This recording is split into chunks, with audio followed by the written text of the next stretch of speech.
Good morning. Welcome to the WEX Wakeup for Wednesday, January 3rd. I'm Christine Matino. Our top story this morning, former President Donald Trump has filed an appeal of Maine Secretary of State Shenna Bellows' ruling to remove him from the state's 2024 primary ballot.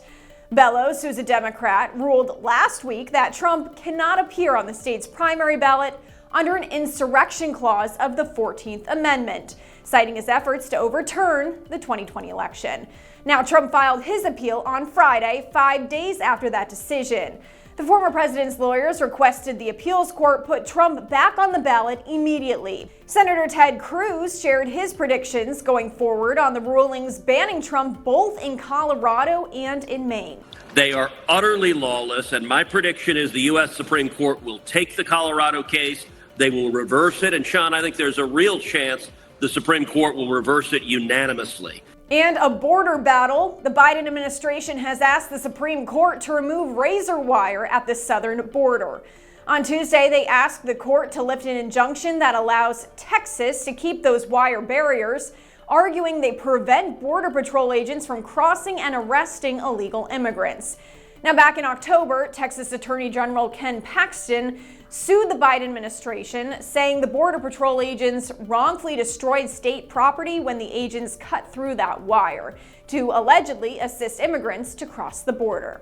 Well, the Biden administration says the agents had to cut that wire to give medical assistance to migrants who had already crossed into U.S. territory. This all comes after the Texas Military Department placed up to 70,000 rolls of wire in different parts of the Texas-Mexico border to deter those immigrants from crossing. And that was a move that angered many Democrats in both states. And now former Harvard University President Claudine Gay resigned from her position on Tuesday, citing personal attacks and racism in her resignation letter.